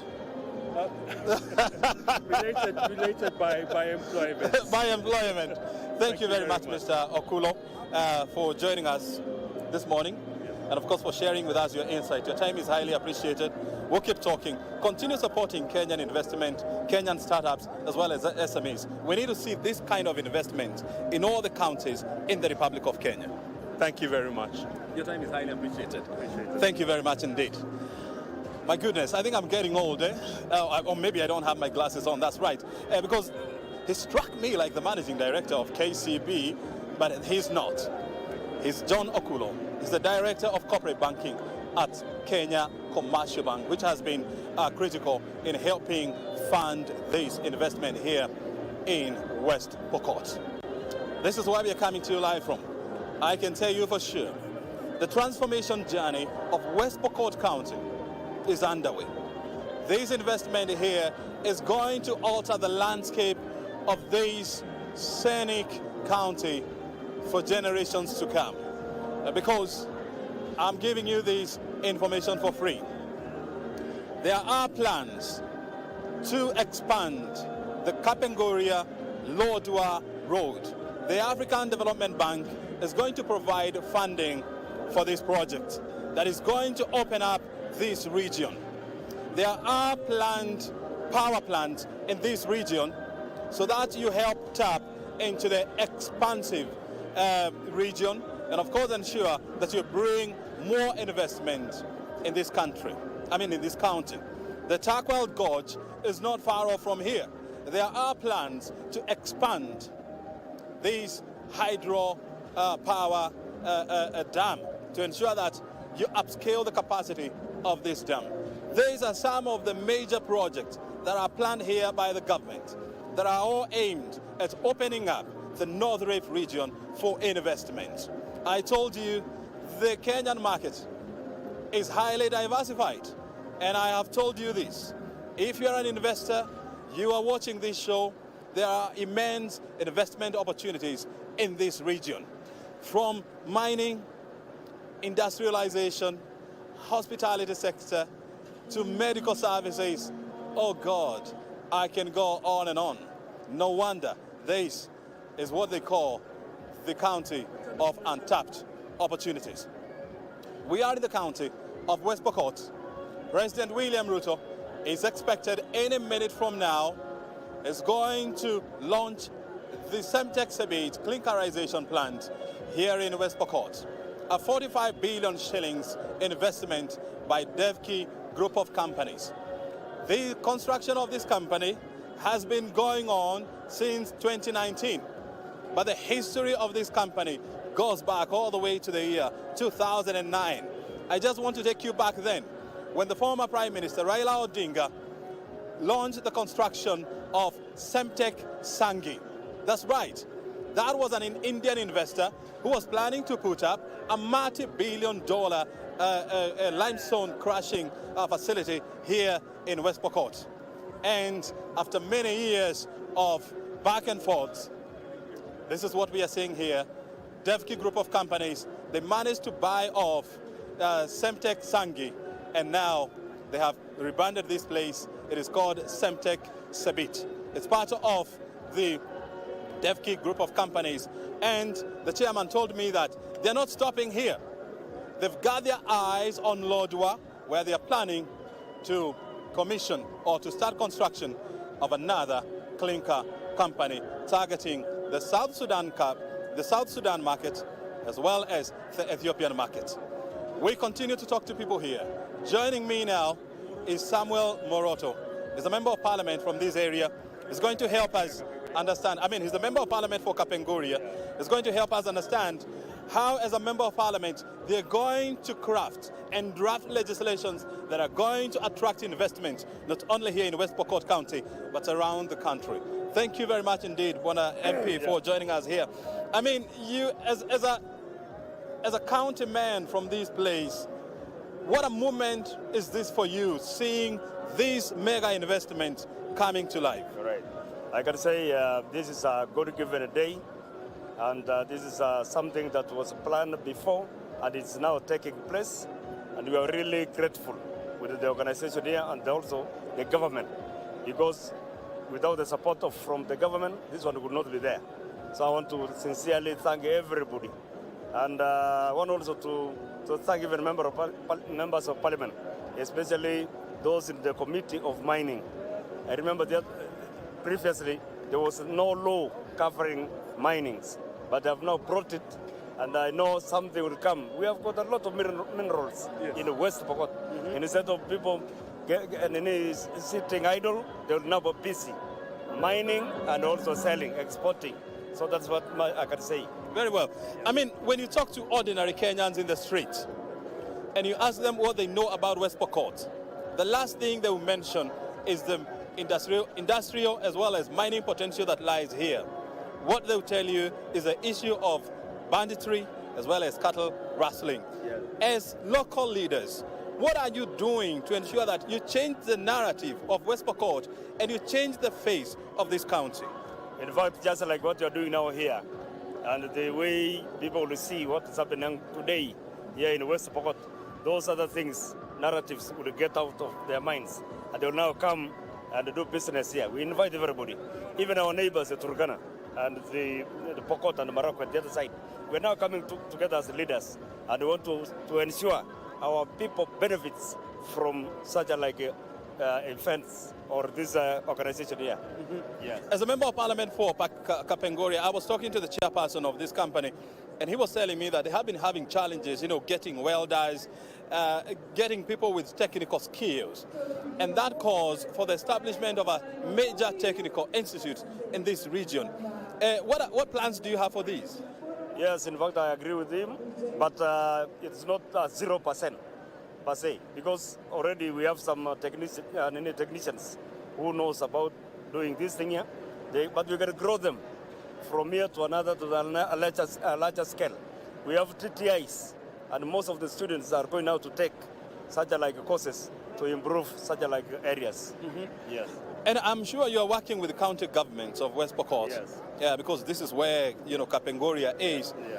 What, in the scheme of things, what bigger plans do they have to tap more investment in Kapenguria, in West Pokot County, and more so in mining, industries, as well as hospitality? Yes, this one here now, we are here today. Very soon you'll come to this side of Chapareria, where we have a abattoir. We are now preparing to get our animals there, skin, and this one here. And I know most of the activities are going to take place. We have Takwel down here, where people are now almost starting irrigation. I know, yes, that's what we are now looking to have those things there. Yeah. So you're talking about irrigation, yes, as well as meat processing in this county. Yes, yes.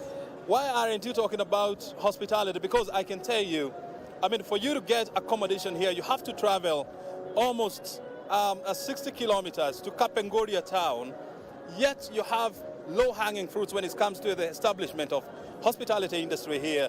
We are talking about hotels, we're talking about lodges and so much. In fact, if you go to this small center here, no, even here, some people are now preparing. They are building. Soon you'll not be going back to Kapenguria or go back to Ortum. Okay, those from Ortum will still remain there because something is taking place there.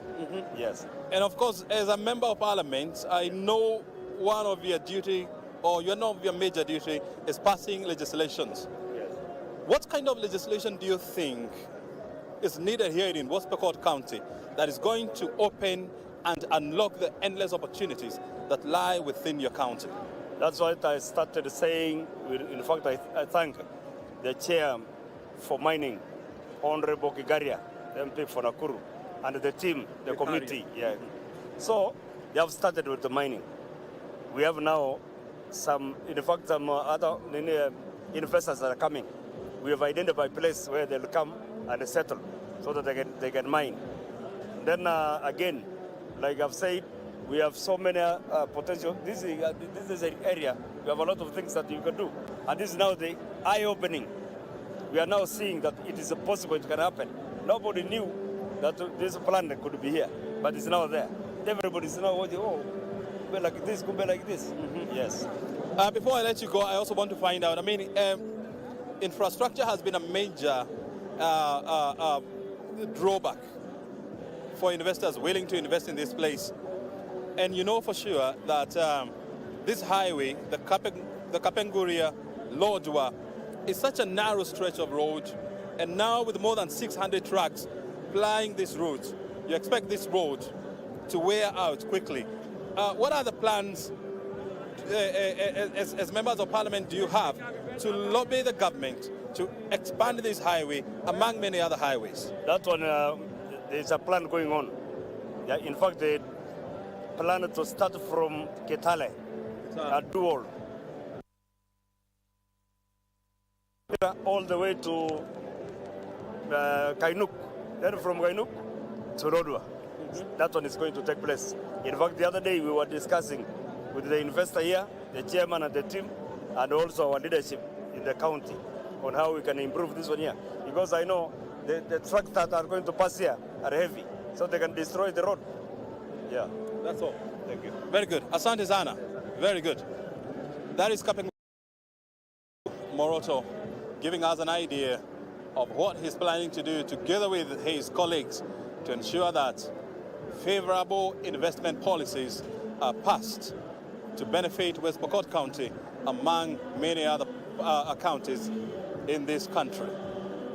He's talking about that road that I was telling you about, the expansion of the Lodwar Kapenguria road. Is that a critical artery in opening up this region? To the investors who have put up this place or this investment, this company here, more than 600 trucks will be plying this route, taking clinker to Uganda and beyond. And so, this is such a narrow stretch of highway. It requires to be expanded. And I know there are conversations on how to expand this highway, among many other critical arteries that go into different parts of this expansive county. So it's not about banditry, poverty, and cattle rustling in West Pokot. It's looking up. And if you are there, you're wondering where to invest, I would encourage you to think about this place. We are at Sabit. This is the official commissioning of the Semtech Sabit clinkerization plant, which is expected to be done by President William Ruto, who is not far away from where we are. I understand he's already in Kapenguria town en route to this place. The opening is expected to start, or the official commissioning of this company is expected to start anytime when he arrives. It's just a question of pressing the button and declaring the company open. Already there are some activities taking place here. For the last 1 month, the company has been running on a trial basis, ready for this big day. Numbers are jaw-dropping. 6,000 tons of clinker will be processed from here. Do you know how much clinker that is? You're talking about 2 million tons of clinker. And 90% of these will go to the export market here in Uganda and opening up another avenue for Kenya to get more forex in the country. This is what we call the ripple effect of this kind of investment. 2,000 people will be working here, they will be employed directly, and then you multiply them with their dependents. Hotels are going to open up here, lodgings, hospitals, markets. My goodness, the list is absolutely endless. My name is O'Brien Kimani. We'll keep on talking to you, giving you an idea of what is happening here on the ground. We are tracking the happenings here.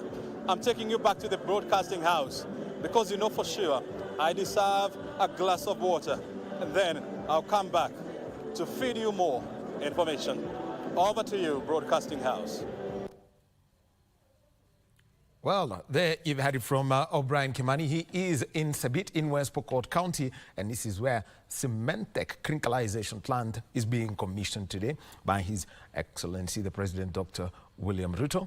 Well, the President, I can tell you just a news update on the President. He's made an impromptu visit to the National Cereals and Produce Board depot in Eldoret, and he was inspecting everything to do about seeds and the fertilizer that has been stocked because of the outcry about the quality of fertilizer. People saying that what was there was fake fertilizer, poor quality seed. So he has made an impromptu visit, and this is to assure the country that all farm inputs that are being used are of the right quality.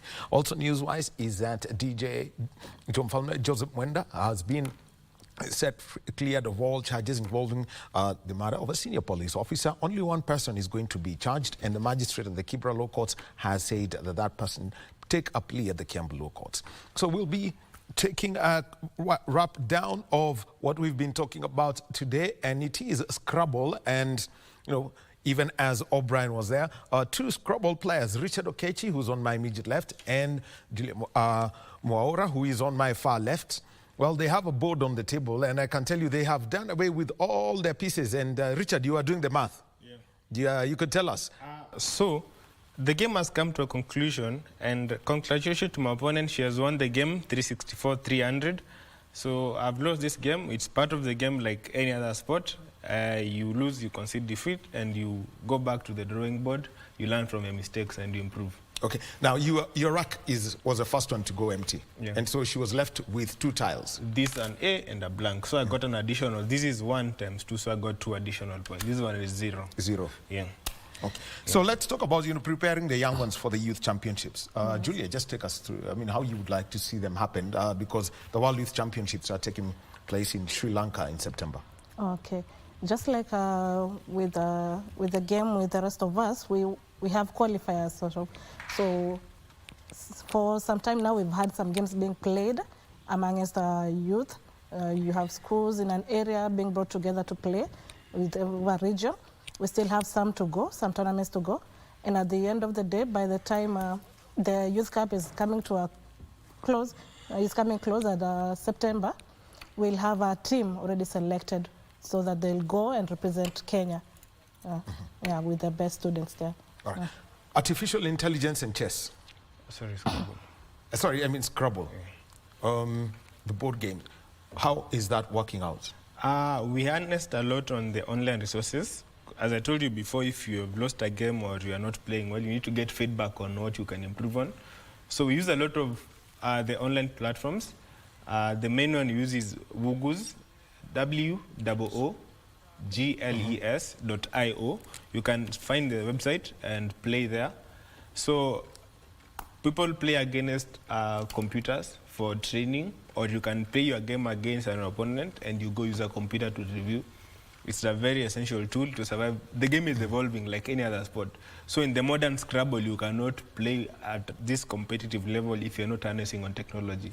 If you're not taking the time to review your games, to analyze, to watch other... Because the online platforms give you a chance to see games from other parts of the world. All right. Thank you very much, Richard Okechi. He is a player for Scrabble Kenya, and he won a bronze medal at the African Games. He's got it here with us. And also, we've got Julia Moaura. She's a Scrabble Kenya player, was in Botswana and was MVP. Well, thank you very much, ladies and gentlemen, for being with us. And also, thank you for also being a part of us. Well, as we wind up, our sign language interpreter has been Anwangeshi, but we leave you with videos of Agriculture Cabinet Secretary, the Honorable Medeka Linturi, who's addressing all matters to do with the fertilizer and other farm inputs.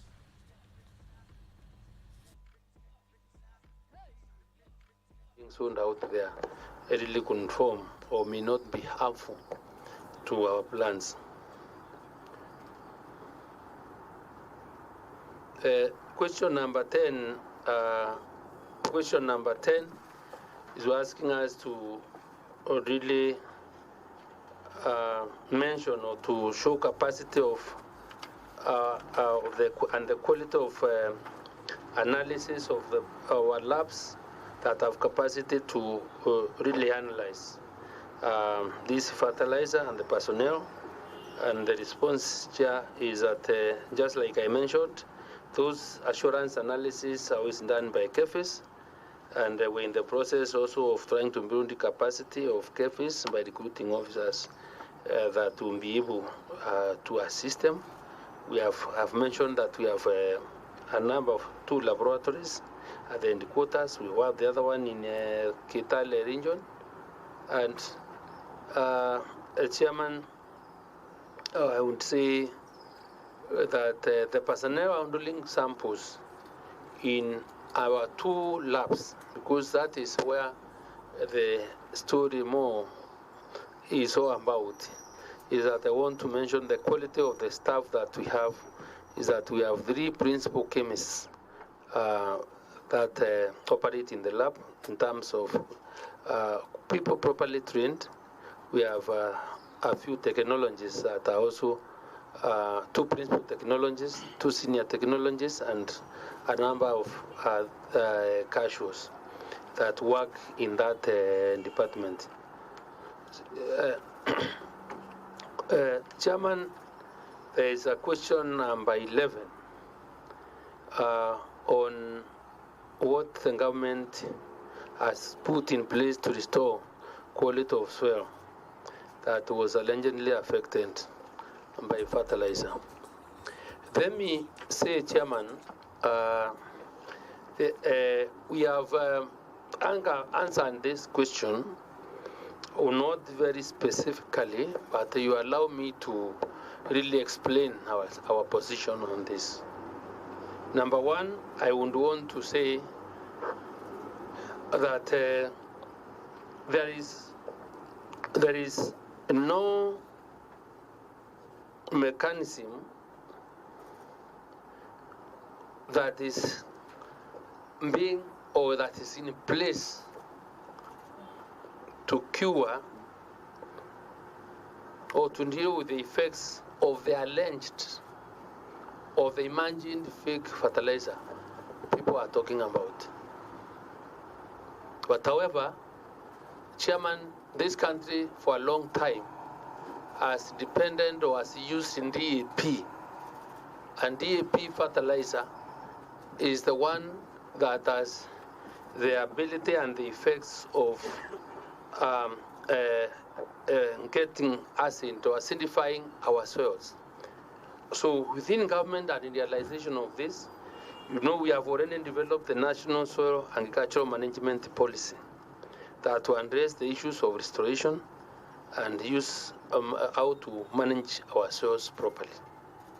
The current program on fertilizer that we are running, Chairman, does not have DAP as part of the fertilizer we are distributing to the farmers.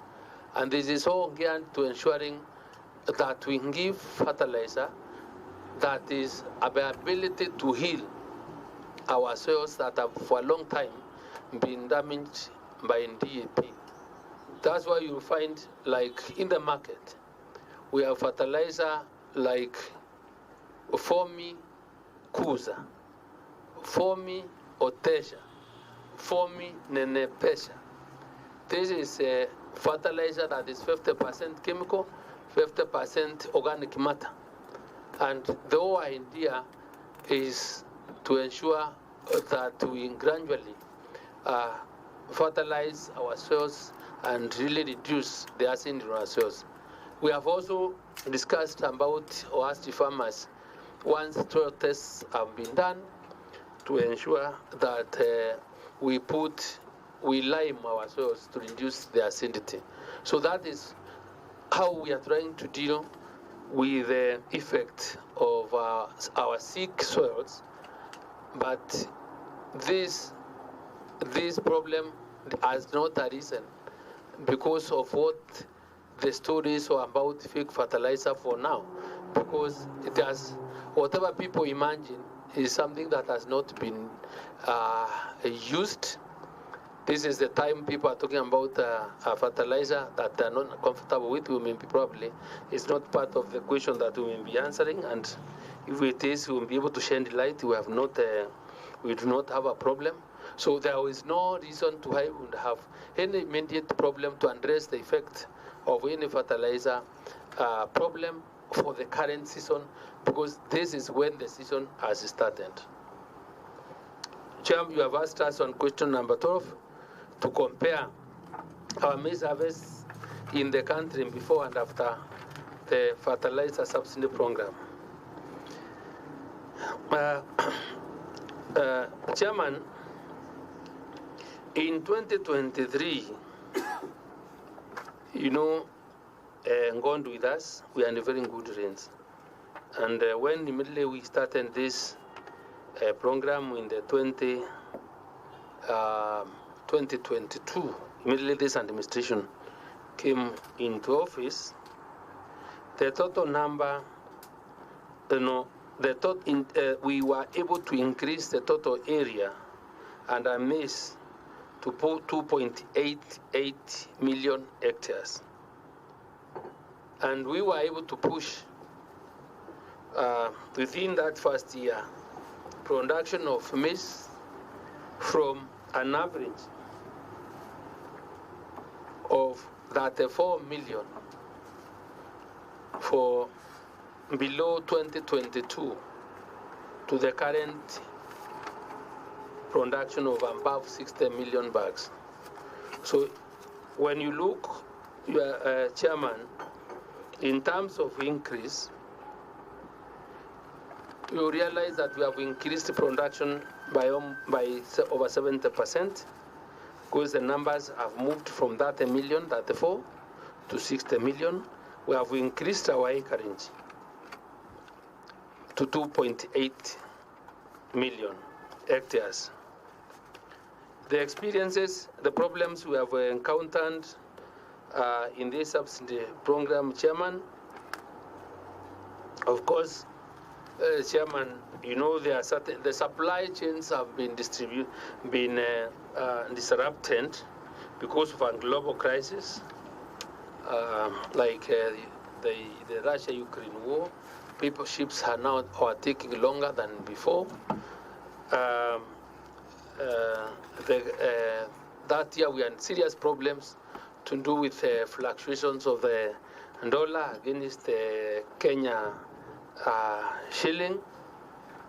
We also had serious financial constraints because there was also a delay in the release of a subsidy program component, and we would delay in paying our suppliers. Of course, I can't forget to mention that we are also constrained in terms of staff, because we didn't have budgets to put in more staff. We were working with the counties to really do the last mile deliveries within very short periods. We are implementing an e-voucher.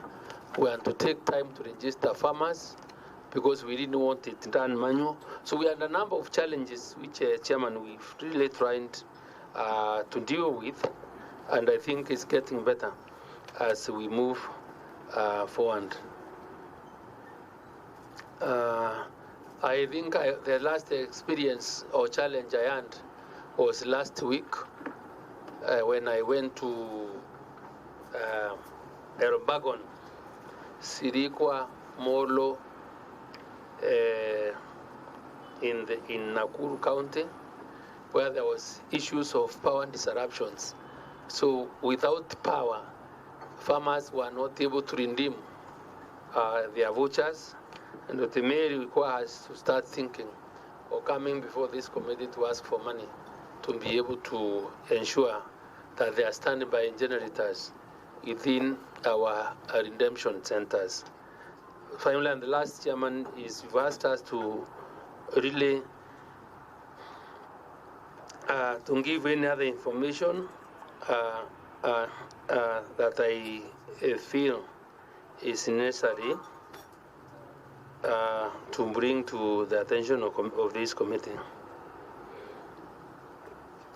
Chairman, what I feel is necessary to bring to the attention of this committee for now is for the committee to appreciate, Chair, that the country has had a national serious food security problem. And there is need for all of us to work together to restore confidence to our farmers, for them to be able to produce more food for ourselves, or more food that we can get a surplus to feed other nations, to add value for this country to join the class of food exporters, because I believe we have good soils, we have very young population that we can really put into employment through agriculture. And Chairman, I must also bring to your attention that we really appreciate the support of this committee as a ministry. We don't take it for granted, because whenever we've called upon you to support us in our budget, to come in to advise, you've all through been there. So I think it's important here for me, on behalf of the ministry and all my other agencies within the ministry, to really to appreciate the good work this committee is doing in this country. So, Chairman, I think that's all I have to for now. We probably will invite we will be willing to answer any question that probably comes from the committee as a subsidiary. Thank you very much. Thank you very much. Yes. Before we open to questions, let me just point out a few issues that probably we expected to see and have not been able to see so far. The first one is we specifically requested for the standardization mark issued by the Kenya Bureau of Standards, the certificate of incorporation, the PIN number for the fertilizer that was being sold by NCPB. Pardon, Sam? That has not been attached. Sorry, PIN? There was the standardization mark issued by KEPS to NCPB, the certificate of incorporation, because you cannot just start working with anybody, although we need money, the PIN for that particular organization, whose fertilizer that they distributed. Then the other one was the agreement signed between NCPB and the 51 Capital Kenya, which we also requested to be attached. We haven't seen it. Now, coming back to your report, there are a few issues that probably we would have liked to see. When we were requesting on question number 1, the annual consumption in Kenya, we did say the 2024 expectations. We said the annual consumption, and you have data for very many years, which you could actually even give us in form of an average. So we expected you to give us an average annual consumption for Kenya, not the expected fertilizer, uptake this year. So the report sent us on 2023, 2024. Would have been happier to see 2022, 23, 21, 22, so that we see how this has been growing. Now,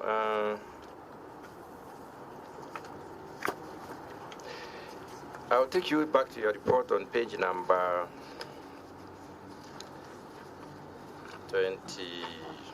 7, which tackles the question number 4, the total payments made to the suppliers as a subsidy component in the financial years, which you have ably given us, that during the long rains and the short rains,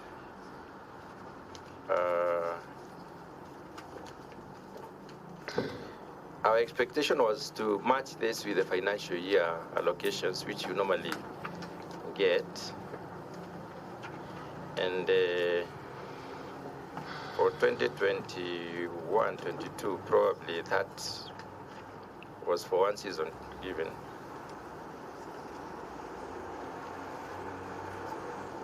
I think when you look at the seasons, it's possible. When you look at the 2022-23, we voted 7.2 billion to the personal fertilizer subsidy. We would like to know how much of that money went to the seasons, because you have given us in seasons. And when you give us in seasons, you are telling us to rethink season instead of thinking financial year, and we allocate money by financial year. We would have liked this information given per financial year so that we may be able to check what we've given or voted in the financial year is what has been used. So this doesn't inform us appropriately. Now, your arguments on question number 5, the SBL Innovate.